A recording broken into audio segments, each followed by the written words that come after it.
اللہ قرآن مجید میں ارشاد فرماتا ہے، پارہ نمبر 4 ہے، سورہ آل عمران ہے اور آیت نمبر 139۔ اللہ ارشاد فرماتا ہے وَلَا تَهِنُوا وَلَا تَحْزَنُوا وَأَنْتُمُ الْأَعْلَوْنَ إِن كُنتُم مُؤْمِنِينَ۔ آسان ترجمہ قرآن کنز العرفان۔ اور تم ہمت نہ ہارو اور غم نہ کھاؤ، اگر تم ایمان والے ہو تو تم ہی غالب آؤ گے۔ سبحان اللہ۔ یہ آیت کس عظیم واقعے کی طرف اور کن عظیم لوگوں کی طرف اشارہ کرتی ہے، انشاءاللہ ہم سمجھتے ہیں۔ اللہ کریم آج رمضان المبارک کے جمعے کی برکت سے ہم سب کی مغفرت بھی فرمائے، قرآن پاک کے نور سے ہمارے دلوں کو منور فرمائے۔ اس آیت کو انڈرسٹینڈ کرنے کے لیے پہلے میں ایک اور واقعہ آپ کو سناتا ہوں۔ ایک بیان کیا جاتا ہے کہ کچھ لوگ بحری سمندر میں جا رہے تھے اور اچانک طوفان آ گیا، بحری جہاز بڑے بڑے ہچکولے کھانے لگا، تیز ہوائیں چلنے لگی، مسافر بڑے گھبرا گئے، کلمہ پڑھنے لگے، دعائیں کرنے لگے۔ سب کو ایسا لگتا تھا کہ اب سمندر میں ہمارا جہاز غرق ہو جائے گا، اور آس پاس طوفان اتنا تھا کہ ان کے قریب کچھ کشتیاں جو تھیں وہ ٹوٹ بھی گئیں، یعنی ہر طرف خوف کا عالم طاری ہو گیا۔ تو انہوں نے دیکھا کہ ایک بزرگ ہیں جو جہاز میں آرام کر رہے ہیں اور بڑے سکون سے پرسکون لیٹے ہوئے ہیں۔ گئے ان کے پاس، کہا حضرت ہماری حالت خراب، ہم سب کلمے پڑھ رہے ہیں، چیخو پکار مچی، آپ آرام سے سو رہے ہیں۔ تو انہوں نے جلدی سے جیسے ہی آنکھ کھلی تو کیا پڑھا؟ بسم اللہ الذی لا یضر مع اسمہ شیء فی الارض ولا فی السماء۔ یہ دعا بڑی پیاری ہے، ویسے ہی کھانا کھانے سے پہلے ہم پڑھتے ہیں جن کو یاد ہے، ویسے ہی آپ عام دنوں میں بھی پڑھ سکتے ہیں، سفر میں بھی پڑھ لیں۔ اس کے معنی پہلے ذہن میں رکھیں، اللہ پاک کے نام سے، جس کے نام کی برکت سے زمین و آسمان میں کوئی چیز نقصان نہیں پہنچاتی۔ تو انہوں نے کہا کہ دعا تو آپ نے پڑھ لی، مگر آپ اتنے پرسکون کیسے ہیں؟ تو کہا ٹھیک ہے، یہ کاغذ لے جاؤ اور جا کے جہاز کے اوپر رکھ دو، جہاز کو کچھ نہیں ہوگا۔ انہوں نے کہا ہم نے کاغذ لیا، بزرگ سے لگ رہے تھے، کوئی اللہ والے لگ رہے تھے، ہم نے جہاز پہ جا کے رکھا، جہاز کے جو اوپر ڈیک تھا، تو جہاز تھوڑی دیر بعد ایسا لگا کہ کسی نے اس کو بالکل آسانی سے کنارے سے لگا دیا۔ ہم نے جا کر جب اس پرچے کو کھولا اور دیکھا اس میں کیا تھا، تو اس میں کچھ اور نہیں تھا، اس میں اصحاب بدر کے نام لکھے ہوئے تھے۔ اللہ کریم نے اصحاب بدر کے ناموں کی برکت سے اس جہاز کو اس طوفان سے بچا دیا۔ جان ساران بدر و احد پر درود، حق گزاران بیعت پہ لاکھوں سلام۔ اسلامی تاریخ کا عظیم واقعہ ہوا ہے 17 رمضان، رمضان کی 17 تاریخ جو واقعہ ہوا، یہ یوم الفرقان بھی کہا جاتا ہے۔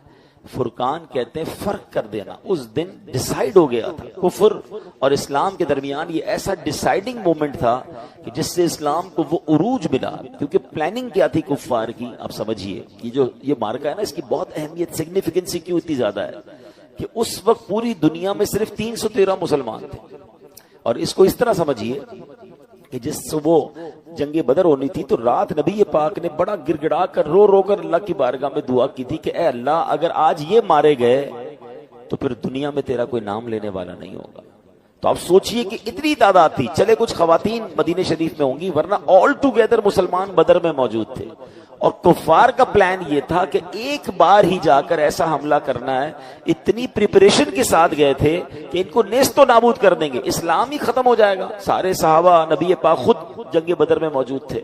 تو اس دن جو مسلمانوں کو غیبی مدد ملی اور عروج ملا، اور اس دن جو فتح ملی، اس نے رہتی دنیا کے کفار پر، رہتی دنیا کے دشمنان اسلام کو یہ میسج دیا کہ جب اسلام کو مٹانے کی کوشش کی جائے گی تو جو ان کا رب ہے وہ غیب سے مدد فرماتا ہے۔ اور اس مارکے میں جو اس کی اہمیت اور بڑھی کہ اس میں فرشتوں کے ذریعے مسلمانوں کی مدد کی گئی۔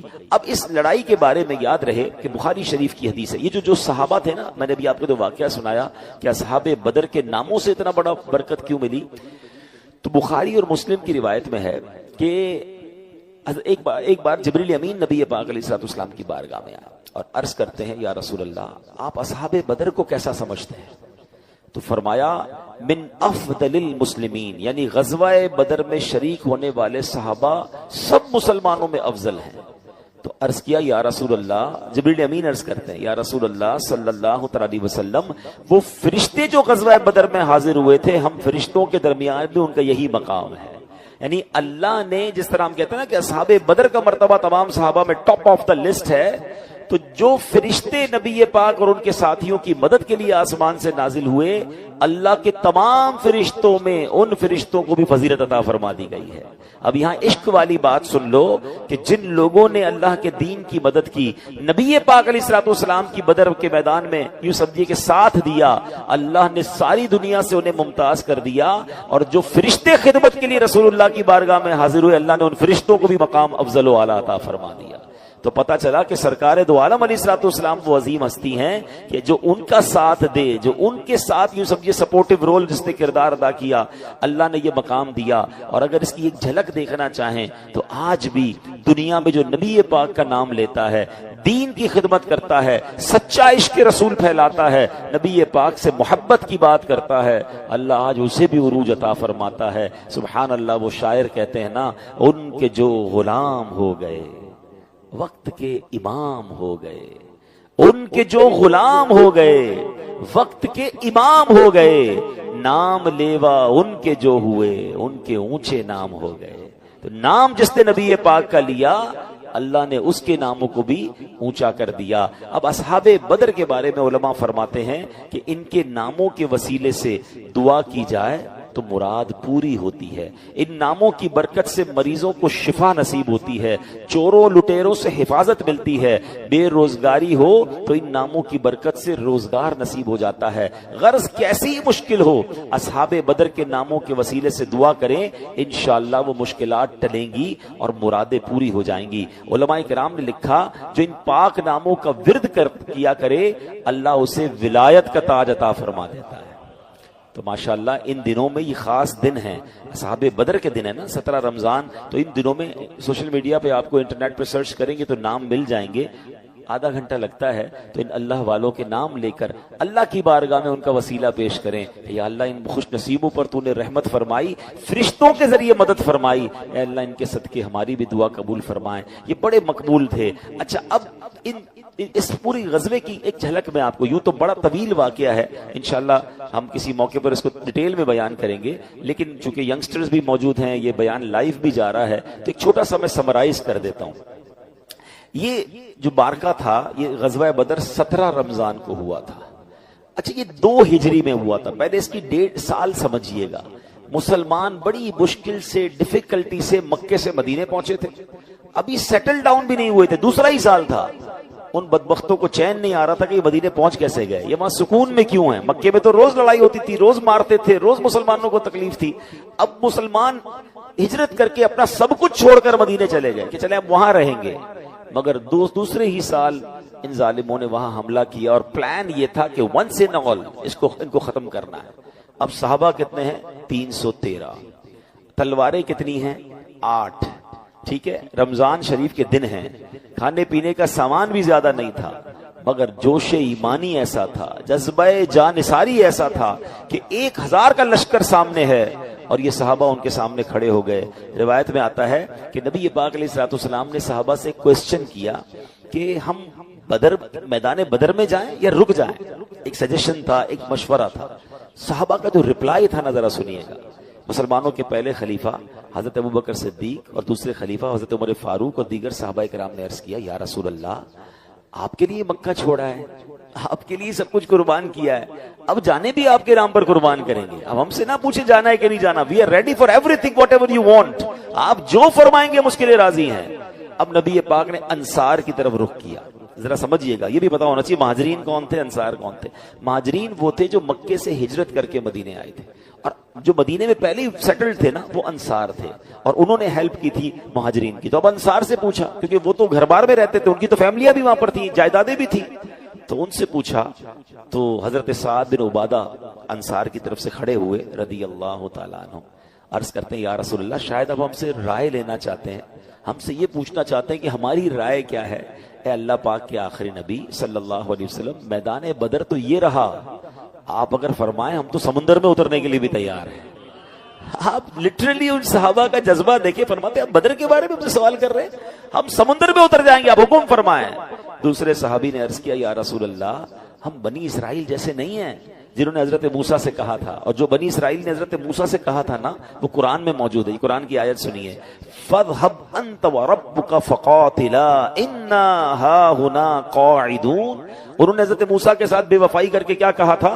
تو آپ اور آپ کا رب دونوں جاؤ اور لڑو، ہم تو یہیں بیٹھے ہیں. بنی اسرائیل نے دھوکہ دیا تھا نا حضرت موسیٰ کو. صحابی کہتے ہیں حضور ہم بنی اسرائیل نہیں ہیں، ہم جدھر کہیں گے آپ کے ساتھ جائیں گے، سب کچھ قربان کر دیں گے. یا رسول اللہ اپنی جانیں آپ پر نثار کریں گے. سبحان اللہ، یہ کیسا شاندار جذبہ تھا اصحاب بدر کا. شاعر نے اس کا نقشہ بڑے پیارے انداز میں کھینچا ہے.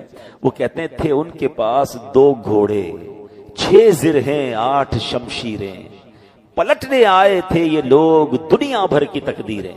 سامان اتنا سا تھا اور پلان کیا تھا کہ دنیا کی تقدیر بدلنی ہے. نہ تیغ و تیر پر تکیا، نہ خنجر پر، نہ بھالے پر. بھروسہ تھا تو ایک سادی سی پیاری چادر والے پر. اے میرے پیارے اسلامی بھائیوں، اب کیا ہوا؟ جب یہ جانیں ہتھیلی پر لگ کر اللہ کی راہ میں پہنچے نا، تو اللہ قرآن میں فرماتا ہے وَلَقَدْ نَصَرَكُمُ اللَّهُ بِبَدْرٍ وَأَنْتُمْ أَذِلَّةٌ. اور بے شک اللہ نے بدر میں تمہاری مدد کی جب تم بالکل بے سر و سامان تھے. اللہ پاک نے غزوہ بدر میں مسلمانوں کی مدد کے لیے پہلی جو مدد بھیجی، 5000 فرشتے بھیجے. 5000 فرشتے آسمان سے نازل ہوئے. اور سبحان اللہ، اب یہاں پر بڑی باریک سی بات ہے، بہت ساری کنفیوژن دور ہو جائے. قرآن کے ذریعے ذرا سنیے گا. جب بدر میں مدد کے لیے کون آئے تھے؟ ذرا مل کر جواب دیں گے. فرشتے آئے تھے. مگر اللہ نے کیا فرمایا؟ وَلَقَدْ نَصَرَكُمُ اللَّهُ. اور بے شک اللہ نے بدر میں تمہاری مدد کی. ٹھیک ہے، یعنی مدد کے لیے آئے فرشتے تھے. اللہ پاک فرماتا یہ مدد فرشتوں کی نہیں بلکہ رب العالمین کی ہے، اللہ کی مدد ہے. پتا چلا کہ اللہ کے بندوں کا مدد کرنا اصل میں اللہ پاک کا ہی مدد کرنا ہے. سبحان اللہ. اور فرشتے کون ہیں؟ قرآن خود ان کے بارے میں فرماتا ہے عباد مکرمون. فرشتے عزت والے بندے ہیں. تو جن کو اللہ پاک بندہ فرمائے ان کی مدد اللہ پاک کی مدد ہے. تو جنہیں اللہ پاک اپنا دوست فرمائے ان کا عالم کیا ہوگا؟ میں نہیں کہتا، قرآن کہتا ہے الا ان اولیاء اللہ. سن لو، بے شک اللہ کے اولیاء. اولیاء کون ہوتے ہیں؟ ولی کہتے ہی دوست کو ہیں. تو بتائیے، بندے مدد کریں تو اللہ فرمائے یہ میری مدد ہے. تو اگر اللہ کے ولی کسی کی ہیلپ کر دیں تو یہ بھی ایکچولی اللہ ہی کی مدد ہے. تو یہ کانسیپٹ اپنا کلیئر کر لیں کہ اگر کوئی اولیاء کرام یا صحابہ کرام کی طرف رجوع کرتا ہے تو ذہن یہ نہیں ہوتا کہ یہ مدد کریں گے یا یہ اپنی حیثیت سے مدد کریں گے. اللہ کی عطا سے اللہ جسے چاہے اختیارات دے. تو اگر اللہ والے کسی کی مدد کرتے ہیں تو قرآن کی یہ آیت ہمیں بتا رہی ہے کہ وہ مدد دراصل اللہ کی ہے. یہ شرک نہیں. شرک یہ ضرور ہے کہ کوئی کہے کہ جناب فلاں شخصیت میری مدد کر رہی ہے، وہ اللہ سے نہیں اپنی طرف سے لے کر دے رہی ہے، اللہ سے لے کر نہیں دے رہی. تو جناب ہمارا یہی عقیدہ ہے کہ دینے والی ذات صرف رب کی ذات ہے، خالق و مالک وہی ہے. ہاں وہ جس پیارے کو چاہے، جس اپنے جو ہے وہ برگزیدہ بندے کو چاہے اختیارات عطا فرمائے. تو یہ جب بات سمجھ آ جائے گی تو یہ کنفیوژن جو ہے وہ کلیئر ہو جائے گی. اب آخری بات، اب اس ٹاپک کو ایک اور طرف لاتے ہیں. اب آج کل بڑی باتیں ہوتی ہیں کہ بھائی جب فرشتوں کی مدد بدر میں ہو سکتی تھی تو آج اللہ مدد کیوں نہیں فرماتا؟ آج تو مسلمان بڑی تکلیف میں ہیں، ہر طرف مسلمان ذلیل و خوار ہو رہے ہیں. کہیں دھماکے ہو رہے ہیں تو کہیں جناب مسلمان غربت کا شکار ہیں، تو کہیں مسلمانوں کو دبایا جا رہا ہے، کہیں جناب غیر مسلموں کی فوجیں تباہی مچا رہی ہیں. تو جناب آج بھی تو کلمہ گو ہیں، آج وہ مدد کیوں نہیں آ رہی؟ Relevant question. سبحان اللہ. تو آج ذرا بڑا سادہ سا جواب ہے جو میں نے شروع میں آیت تلاوت کی تھی. اللہ نے کیا فرمایا؟ وَلَا تَهِنُوا وَلَا تَحْزَنُوا وَأَنْتُمُ الْأَعْلَوْنَ إِن كُنتُم مُؤْمِنِينَ. اللہ نے فرمایا تم ہمت نہ ہارو اور غم نہ کھاؤ، اگر تم ایمان والے ہو تو تم ہی غالب آؤ گے. اس کا مطلب یہ ہوا اے محبوب علیہ السلام کے غلاموں، غالب تم ہی رہو گے، سپیریورٹی تمہیں ہی ملے گی. شرط ایک ہی ہے، اللہ نے قرآن میں بیان فرما دیا، سچے ایمان والے ہو جاؤ، اللہ پاک پر کامل بھروسہ رکھنے والے ہو جاؤ. یہ شرط پوری کر دی جائے، ایمان پختہ کر لیا جائے، ہمیشہ اسلام غالب رہے گا. اور آپ غور کیجئے نا، جس زمانے میں حضرت عمر کی حکومت تھی، آدھی دنیا پر حضرت عمر کی حکومت تھی، اتنی ٹیکنالوجیز تو نہیں تھی نا، مگر ایمان مضبوط تھا. شاعر مشرق لکھتے ہیں نا، فضائے بدر پیدا کر. ایک کنڈیشن ہے، فضا وہ والی پیدا کرو نا ایمان کیسا تھا؟ اللہ پر بھروسہ تھا، ہتھیاروں پر نہیں تھا، پکے مسلمان تھے نا۔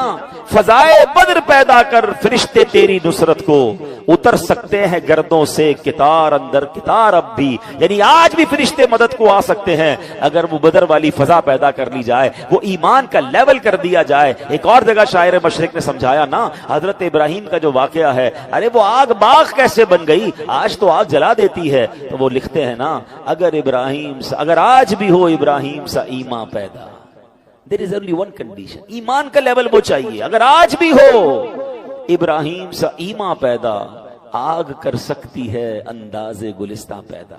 آج بھی آگ باغ بنے گی، آج بھی فرشتے مدد کو آئیں گے، لیول آف ایمان وہ ریکوائرڈ ہے۔ ایمان کا لیول تو ہمارا یہ ہو گیا ہے کہ جناب آج تو بندہ کہتا ہے جھوٹ نہیں بولیں گے نا تو کاروبار نہیں چلے گا۔ مولانا صاحب آپ سمجھا تو رہے ہو جھوٹ حرام ہے، مگر ساری مارکیٹ جھوٹ بولتی ہے۔ آج سود کا کام نہیں کریں گے تو کیسے، حضرت آپ کو نہیں پتا، سود کا کام کریں گے نہیں تو ہمارا بلڈنگ ہی نہیں کھڑی ہو سکے گی، ہمارا امپائر ہی کھڑا نہیں ہوگا، ہمارا بزنس ہی یعنی ہمیں ایمان کا وہ کمزور لیول ہو گیا، بلکہ لوگ کہتے ہیں نماز پڑھنے دکان چھوڑ کے جاؤں گا تو کاروبار کیسے چلے گا۔ یعنی ہمارا مائنڈ یہ ہے کہ جھوٹ بولنے سے کام ہوگا، سود کھانے سے یا سود کا کام کرنے سے آگے بڑھوں گا، اپنا بزنس چھوڑ کر نماز پڑھنے جاؤں گا تو بزنس ڈاؤن ہو جائے گا، یہ ایمان ہے۔ تو کہاں سے مدد آئے گی؟ آپ بتائیں نا، آپ غور کریں کتنی چیزیں، آج کسی کو کہو بھائی دین کا کام سیکھنے کے لیے کچھ تھوڑا سا ٹائم نکالو، ارے بھائی بچوں کو کھلانا بھی ہے، ہمارے کاروبار بھی ہیں، ہم اگر چلے گئے دین کے کام کے لیے 2-4 دنوں کے لیے تو پیچھے کون ہوگا؟ بچوں کا کیا ہوگا؟ فیملی کا کیا ہوگا؟ تو یہی ایمان ہے نا ہمارا، ہمیں پھر اللہ پر بھروسہ تو نہ رہا نا۔ یعنی آپ غور کیجئے ہمارا حال یہ ہے۔ ایک کمال کا واقعہ، حضرت عبد الواحد بن زید کہتے ہیں میں ایک سمندری سفر پر تھا، تیز ہوائیں چلنے لگی، ہمارے جہاز کو کسی جزیرے پر جا کے رکنا پڑا۔ ہم گئے تو وہاں ایک بندہ غیر اللہ کی عبادت کر رہا تھا۔ ہم نے اس کو سمجھایا بھائی یہ تو شرک کر رہے ہو، تو اس نے کہا تم کس خدا کی عبادت کرتے ہو؟ تو انہوں نے تفصیل بتائی کہ ہم اللہ کی عبادت کرتے ہیں، اللہ نے ایک رسول ہم پر بھیجے، انہوں نے ہمیں معجزات دکھائے، دلیلیں بتائیں، ہم ایمان لے آئے ان پر، اللہ کا پورا پیغام۔ انہوں نے کہا پھر ان رسول کا کیا ہوا؟ کہ جب اللہ کا پورا پیغام انہوں نے پہنچا دیا تو اللہ نے انہیں اپنے پاس بلا لیا۔ تو نے کہا کہ کوئی نشانی ہے تمہارے پاس تمہارے دین کی؟ تو کہا ہمارے پاس قرآن شریف تھا، ہم نے اس غیر مسلم کو قرآن شریف دکھایا، جب اس نے قرآن پڑھا تو وہ آنسوؤں سے رونے لگا، کہتا ہے کہ یہ تو اس ہستی کا کلام ہے، حق بنتا ہے کہ اس کی نافرمانی نہ کی جائے۔ اس بندے نے قرآن سنا اور اس کے بعد کلمہ پڑھ کر مسلمان ہو گیا۔ حضرت کہتے ہیں ہم نے اپنے جہاز میں سوار کر لیا کہ بیچارہ یہ بھی مسافر ہے۔ تو اب جب رات کا وقت آیا تو ہم سب سونے لگے، تو وہ کہتا ہے یہ بتاؤ جس خدا کا کلمہ پڑھایا ہے وہ سوتا ہے؟ تو کہا نہیں وہ تو نہیں سوتا۔ تو کیا کمال کی جواب دیا کہ ابھی تو تم نے مجھے مسلمان کیا، مجھے اللہ کے بارے میں بتایا ہے، تو یہ کتنی بری بات ہے کہ محبوب جاگتا رہے، مالک کے سامنے بندہ سویا رہے۔ مالک جاگ رہا ہے تو غلام کیسے سو سکتے؟ وید بھی ہے کہ ہم سارے سو گئے، وہ ساری رات عبادت کرتا رہا، ساری رات دعائیں کرتا رہا۔ جب ایک کنارہ آیا تو ہم نے اس کو کچھ پیسے دیے کہ پیسے لے لو، آپ اپنی زندگی کیسے گزارو گے؟ تو وہ کہتا ہے کہ بڑی عجیب بات ہے، جب میں اللہ کی پوجا نہیں کرتا تھا، غیر اللہ کو پوچھتا تھا تو مجھے وہ روزی دیتا تھا، اب تو میں مسلمان ہو گیا ہوں تو مجھے تمہارے پیسوں کی کیا ضرورت ہے، وہ مجھے بھوکا کیوں رکھے گا؟ ہائے ہائے، وہ کہتے ہیں یہ ہم سے بندہ ہمیں یہ کہہ کر جدا ہو گیا اور اندازہ ہوا کہ یہ نیا ہونے والے مسلمان کا ایمان کتنا پکا تھا۔ مگر ہمارا حال کیا ہے؟ ہمیں صرف اسباب پر فکر ہے، نوکری ہوگی تو کام چلے گا، کاروبار ہوگا تو کام چلے گا، فلاں بندہ راضی ہوگا تو روزی ملے گی۔ اللہ کے بارے میں خیال بھی دل میں نہیں آتا۔ رب پر بھروسہ کرنا سیکھیں، اللہ چاہے گا تو میرا کام ہوگا، اور یہ کہنا بھی شروع کریں، اپنی زندگی میں یہ شامل کریں، یہ پلاٹ لے لوں گا، اس مارکیٹ میں دکان کھول لوں گا تو کاروبار چلے گا، وہ والی چیز مجھے مل جائے گی تو میں ترقی کر جاؤں گا، نہیں، میرا رب چاہے گا تو ترقی ہوگی۔ میں آخری بات کر کے اپنی گفتگو کو آپ کو اشارتاً سمجھا دیتا ہوں۔ دیکھیں یہ ہاتھ ہے نا، پارٹ آف دا باڈی ہے، آنکھیں پارٹ آف دا باڈی ہے، کان پارٹ آف دا باڈی ہے، ٹھیک ہے، پیر، یہ سب حصے ہیں نا ہماری باڈی کے۔ بندہ کیا کہتا ہے کہ یار میرے پاس ہاتھ ہیں، میرے پاس آنکھیں ہیں، کان ہیں، اس لیے میں بول رہا ہوں، اس لیے سن رہا ہوں۔ نہیں، ہاتھ ہوتے ہیں لیکن اللہ نہ چاہے تو یہ ہاتھ کام نہیں کرتے ہیں۔ آپ نے دیکھا ہوگا کسی کو فالج ہو جائے اس کا ہاتھ نہیں اٹھتا، وہ گرپ نہیں کر پاتا، اس کا مطلب ہاتھ سب کچھ نہیں ہے۔ اللہ چاہے گا تو یہ ہاتھ کام کرے گا، ہاتھ لگا ہوا ہے مگر کام کا نہیں ہے، انگلیاں نہیں چل رہی ہیں، پکڑ نہیں پا رہا بندہ۔ آپ نے نابینا لوگوں کو دیکھا ہوگا، ان کی آنکھیں لگی ہوئی ہوتی ہیں، وہ آنکھیں نکلی بھی نہیں ہوتی، بلکہ اتنی کلیئر آئیز ہوتی ہیں کہ کبھی کبھی تمہیں لگتا ہے یہ مجھے ہی دیکھ رہا ہے، مگر جب ہاتھ پھیراتے ہیں تو پتہ چلتا ہے نہیں یار آنکھیں تو لگی ہیں مگر نظر نہیں آ رہا. It means part of the body is nothing. اس میں نور جب آئے گا جب میرے رب نے چاہنا ہے. زبان لگی ہوئی ہوتی ہے جو لوگ بول نہیں سکتے، گونگے ہوتے ہیں نا، ان کی زبان ایگزسٹ کرتی ہے مگر زبان ہوتے ہوئے وہ بول نہیں پاتے. کان لگے ہوئے ہوتے ہیں مگر وہ سن نہیں پاتے. پیر ہوتے ہیں لوگوں کے مگر چل نہیں پاتے. یہ بالکل شاندار اگزامپل ہے کہ ہم محتاج ہیں